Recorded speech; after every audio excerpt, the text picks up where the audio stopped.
He was just a poor black boy cleaning tables, until one quiet act of kindness changed his life forever.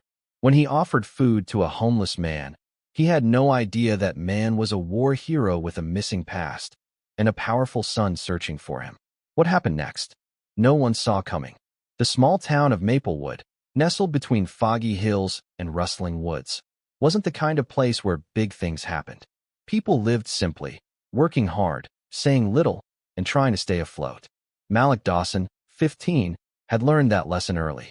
Ever since his dad died and his mom took on 2 jobs to keep them housed and fed, Malik had stopped waiting for luck and started doing what needed to be done. That's why, 5 days a week after school, he put on his greasy apron and worked the back shift at Rosie's Diner, a creaky, chrome-sided place that smelled like bacon and burnt coffee. That Thursday evening, the sky had turned a dusty purple as the sun dipped low, and Malik was dragging a heavy trash bag toward the alley dumpster behind the diner. His back ached, and his sneakers squished with every step from a busted sink he'd mopped up earlier. He was so tired he almost didn't notice the man sitting by the dumpster. Almost. The figure was half hidden behind a pile of crates, hunched over, his body wrapped in a coat too thin for the biting cold. At first, Malik thought it was just another pile of trash. But then the man moved, shivering, shaking, his hands fumbling through a torn grocery bag full of wilted lettuce and crusts of bread. Malik stopped in his tracks. The man looked ancient. His gray beard was tangled, and a faint scar ran beneath one eye. His fingers trembled as he picked up a piece of bruised fruit and examined it with a confusion that made Malik's chest tighten. He glanced toward the diner's back door. He wasn't supposed to take food out. But what was he supposed to do? Just leave the guy here to eat from the trash? Malik ducked back inside. A few minutes later, he returned with a foil-wrapped grilled cheese sandwich and a cup of lukewarm tomato soup. He crouched down in front of the old man. "Hey, sir, you hungry?" The man looked up slowly. His eyes, pale and cloudy, searched Malik's face for something familiar, but clearly found nothing. "I may be," he murmured, voice brittle. "Is this for me?" "Yeah," Malik said, handing him the sandwich. "You look like you need it more than the rats do." The man chuckled, a raspy, broken sound, and took the sandwich with shaking hands. "God bless you, son." They sat in silence for a moment. Malik rubbed his palms together, unsure of what came next. "You got a name?" he asked. The man blinked. He opened his mouth, then closed it. "I don't know," he said. "I think maybe it's George. George Langston. But my memory, it's like smoke." Malik nodded slowly. "You a vet or something?" George looked up, startled. Then his hand moved to the faint military tattoo on his forearm, faded with time. "Yeah," he said quietly. "Long time ago. Korea. Or maybe Vietnam. I can't remember." Malik exhaled, the pieces falling into place. No wonder George looked so out of place. He wasn't just homeless. He was a forgotten man. A lost one. "You got anywhere to go?" Malik asked. George shook his head slowly. "Been sleeping behind the church. But it's locked now." Malik chewed his lip. He could hear his mother's voice in his head. "Don't bring strangers home, Malik." But then again, she also said do the right thing, even when it's hard. He looked at George again, his tired eyes, his trembling hands, his soft, "Thank you," whispered between bites. "Come on," Malik said, standing up. "You can crash on our couch tonight. It's warm. Better than this alley." George hesitated. "You sure?" "No," Malik said honestly. "But I think it's the right thing to do."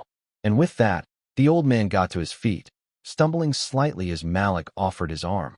Together, they disappeared into the soft shadows of Maplewood's quiet streets. One boy, one broken soldier, and a night that would change everything. The Dawson apartment wasn't much. 2 cramped bedrooms, a flickering kitchen light, and a heater that groaned more than it warmed. But to George Langston, it felt like a palace. Malik unlocked the door with quiet hands. Inside, the smell of leftover spaghetti and lemon-scented floor cleaner mingled in the air. His mother's coat still hung by the door, and the TV hummed softly from the living room, tuned to some game show neither of them really watched. George stepped inside cautiously, like a man entering sacred ground. "You can sit," Malik said, gesturing to the couch, a faded floral thing with sunken cushions and one stubborn spring that poked out if you leaned too far right. George lowered himself carefully, as if afraid the fabric might collapse beneath him. He looked around the room, eyes distant but alert, like he was trying to remember something long forgotten. Mom gets home late, Malik added, heading to the tiny kitchen. She won't mind.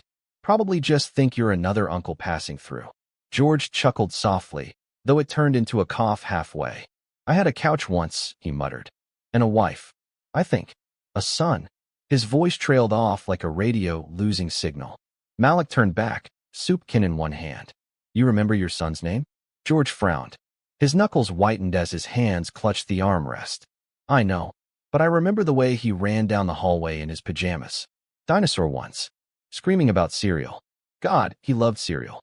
Malik smiled gently, pouring soup into a pot. You're getting there.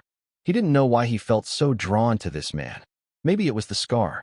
Maybe it was the silence in George's eyes that reminded him of his own father. The way he used to stare off after coming back from his last deployment. They ate together, canned soup and 2 pieces of bread. Malik gave George a spare blanket and let him take the couch while he curled up on the floor with an old pillow. He didn't mind. That night, Malik lay awake long after the city noises faded. He listened to George's breathing, slow, steady, worn thin like old cloth.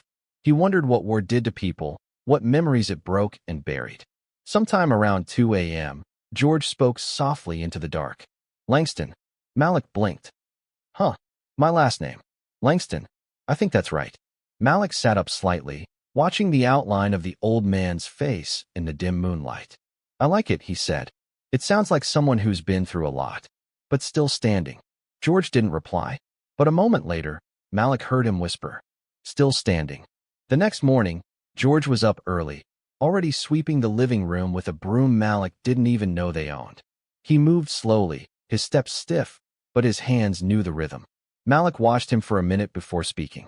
You don't have to do that. George paused. It helps me think. Malik nodded. You remember anything else? George's eyes wandered. A woman, soft voice, called me soldier, even when I was in pajamas. He chuckled to himself, then shook his head. No face, just the voice. I miss her. Malik glanced at the clock. He had to be at the diner soon. Want to come with me? He asked. George looked surprised. To the diner? Yeah, I'll sneak you something for breakfast. George smiled faintly, but then added, let me earn it. Malik hesitated. How? I can clean, wipe tables, take out trash. I may be broken, but I'm not useless. Malik stared at him a moment, then nodded. Okay, but only if you promise not to die on me halfway through. George grinned. Real, wide, and for the first time, Malik saw a spark. A flicker of the man George Langston used to be. The bell above the door of Rosie's diner gave its usual tired jingle as Malik pushed it open, George trailing just behind. The scent of bacon grease, hot syrup, and strong coffee hit them like a familiar wall. A waitress in pink sneakers waved from behind the counter, and Malik returned the gesture with a quick nod. Don't worry, Malik whispered over his shoulder to George. I'll talk to Rosie. She's tough, but fair. Rosie Mendoza, the owner, was a short woman in her 60s with sharp eyes and a sharper tongue. She'd run this diner for 3 decades, surviving 2 recessions and 1 small kitchen fire. Rosie didn't have time for nonsense, but she did have a soft spot for loyalty. As Malik tied his apron, Rosie came out of the back carrying a box of menus. She stopped short when she saw George standing awkwardly near the wall. Who's the new guy? She asked, one brow raised. Malik stepped forward. This is George. He's a vet. He's been going through some stuff, but he's clean and willing to work. He can wipe tables or take out trash. Doesn't want a handout, just a shot. Rosie looked George up and down. The old man stood with his shoulders slightly hunched, but his eyes held steady. There was a kind of dignity in him that couldn't be faked. She sighed and turned away. Fine. He gets in the way, he's out. Understood. Yes, ma'am, Malik said quickly, and George echoed it quietly behind him. The morning rush hadn't hit yet, so Malik handed George a rag and pointed at the nearest table. Just wipe them down. Nice and slow. Don't knock over anyone's coffee. George nodded and got to work, moving with the careful precision of someone who took the task seriously. To Malik's surprise, the customers didn't seem to mind. A few gave George curious glances, but most were regulars too busy drowning pancakes in syrup to care who wiped their table. And George, well, he was focused. It was like every crumb, every fingerprint, was a puzzle he needed to solve. But then, around mid-morning, something strange happened. A man in a charcoal suit entered, briefcase in hand. He looked out of place, too clean for Rosie's. He slid into a booth by the window and ordered black coffee, no sugar. When George brought him water, the man looked up and froze. His eyes locked on George's face. George, unaware, was already turning away, but the man's voice stopped him. "Excuse me, sir." George turned slowly. "I'm sorry," the man said, his voice uncertain. "But, are you George Langston?" George blinked. The name hovered in the air like a forgotten melody. I think so," he said. "Yes." The man reached into his briefcase and pulled out a folded piece of paper. He slid it across the table. It was a missing person flyer, faded, crumpled, but unmistakably George's face stared out from the center, younger, but clearly him. Malik saw it from across the diner and felt his breath catch. "Your son, he's been looking for you," the man said gently. "For months." George stared at the paper as if it held his entire life. His fingers trembled as he reached out and touched the photo. Malik stepped closer, unsure whether to speak. George's eyes were wet now. His lips moved, whispering something too soft to hear. But then, suddenly clarity. He whispered, "William." And just like that, the memories began to crack through the fog. George stood frozen beside the booth, the faded missing person flyer still clutched in his trembling hand. The name, William, echoed inside him like thunder across an empty canyon. For weeks, months, maybe even years, his mind had been a broken map, memories scattered like pieces of shattered glass. But now, one piece had clicked into place. William. The name didn't just sound familiar, it felt like home. The man in the suit, young, but with lines of exhaustion etched around his eyes, stood slowly from the booth, as if afraid to frighten George away. "Do you remember me, sir?" he asked quietly. "I'm William. I'm your son." For a second, George didn't speak. The diner faded around him, the smells, the clatter, the murmurs. All he could see was this man, this grown man, looking at him with eyes so desperately hopeful. And behind those eyes, traces of a boy in dinosaur pajamas flickered. "Will," George said, his voice cracking. "I remember. Cereal." William gave a strangled laugh. His hands reached forward, but stopped short, hovering like wings. "It's okay," he said, tears rising in his voice. "You don't have to remember everything. You're here now. That's what matters." George's knees buckled, and Malik, who had been silently watching, rushed forward to steady him. William stepped in too, and for a moment, the three of them stood together, two strangers bound by love and loss, and one boy who had brought them together. Rosie, peeking from the kitchen, wiped her eyes with the corner of her apron and quietly turned away. George sat down, his hands still gripping the flyer as if it were the only proof he existed. William sat across from him, gently sliding over a photograph, a younger version of himself as a boy, sitting on George's lap in a sunlit backyard. A woman stood behind them, laughing. "Your wife," William said. "Mom. She passed 5 years ago. I've been looking for you ever since. You were in the VA system but got lost after the accident. They said you wandered off. Head trauma." George stared at the photograph. A tear rolled down his cheek. "I lost her, didn't I?" "Yes," William said. "But now you have me again. If you want." George nodded slowly. It wasn't the clarity of full memory, but it was enough. That evening, George returned to the Dawson apartment one last time. Malik had already explained everything to his mother, and Sarah welcomed William with a hesitant but warm smile. They shared a small dinner of rice and beans, and despite the strange mix of grief and joy in the air, there was laughter. Before leaving, William took Sarah aside. "Your son saved my father. I can't put into words what that means to me. He has courage and heart. I'd like to offer you both something in return." Sarah blinked. "You don't have to." "I want to," William said. "I run a foundation for veterans and their families. We've been searching for Dad for months. I want Malik to come work with us. And I'd like to help you too, offer something stable, permanent. If that's okay." Sarah looked toward Malik, who stood in the doorway watching them. Her eyes welled up. She nodded. "He deserves a chance," she said. William smiled. "He gave us one first." The next morning, George and William arrived at the diner once more, not as strangers, but as father and son. George, now freshly shaved and dressed in clean clothes, stood straighter, his eyes clearer, his steps more certain. He hugged Malik. "You didn't just feed me," he said. "You brought me back to life." Malik, unused to emotion, just nodded. Later that week, William returned with documents and plans. Malik was enrolled in a mentorship program, offered a full scholarship to college. Sarah was given a position as an administrator at the foundation's community center. Their lives, once dictated by scraping by, now stretched forward with possibility. But none of it would have happened without that one night.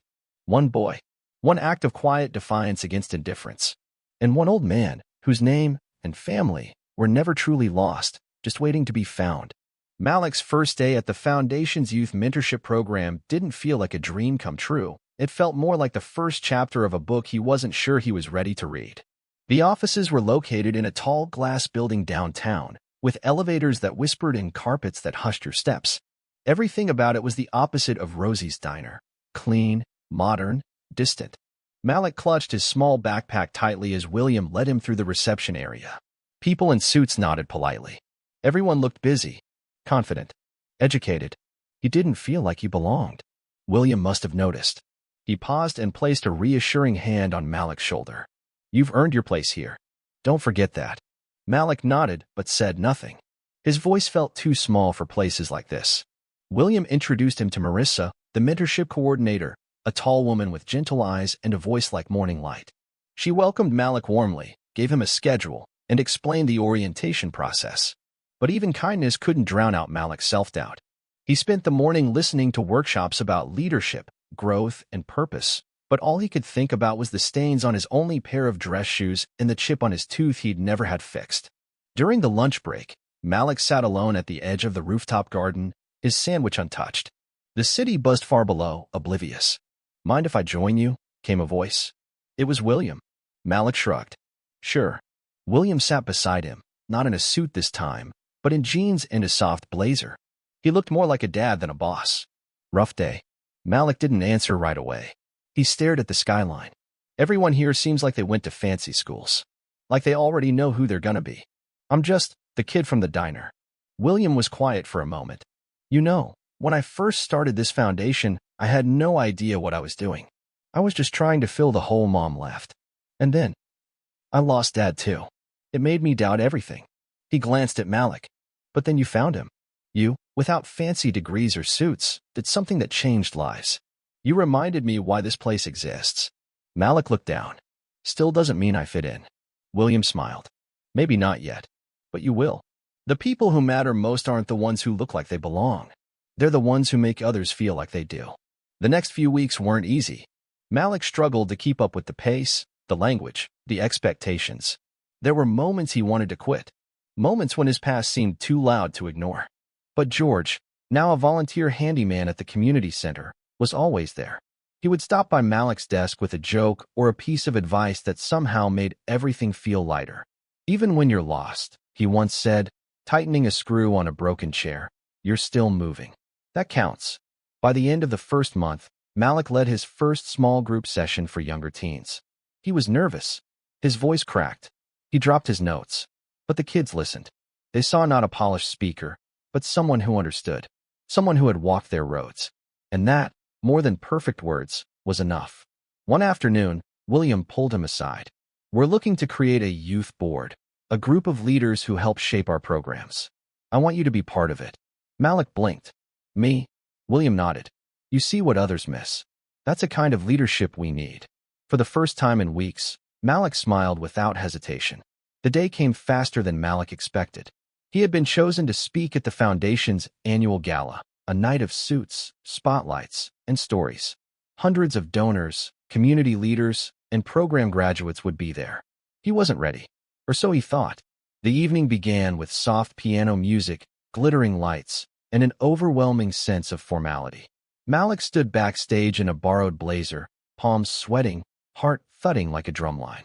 "You'll be great," George said as he helped adjust Malik's collar. "You speak like someone who's seen the bottom and learned how to climb."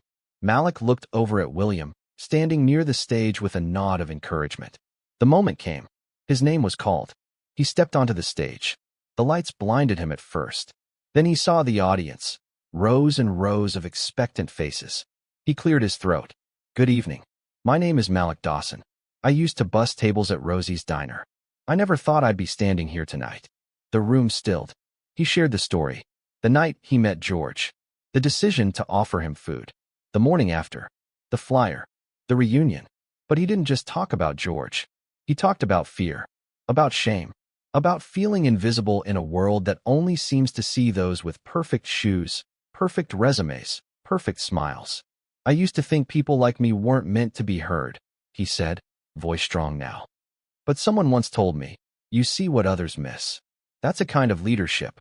He glanced toward William. I don't know who I'll become yet, but I know what kind of person I want to be, one who listens, one who reaches back, one who doesn't walk past someone in need, even when the world tells you to. The applause was thunderous. George wiped a tear. William stood and clapped, proud. Sarah watched from home, her hand over her heart. Weeks later, Malik's story went viral. A clip of his speech was shared thousands of times. He was invited to speak at schools, youth centers, and even city council meetings. But more than fame, what mattered was the quiet. The quiet moments when a teenager knocked on his office door and asked, "Can I talk to you?" The handwritten letter from a diner waitress who said, "You reminded me of why I started caring in the first place." The quiet hug from George every morning, who said less now, but meant more. And finally, one quiet afternoon, William placed a set of keys in Malik's hand. "It's yours," he said. "Your own apartment. You earned this." Malik didn't speak right away. He looked at the keys, then at the man beside him. "I was just a kid in an alley," he whispered. William smiled. "And now you're the reason others don't have to be."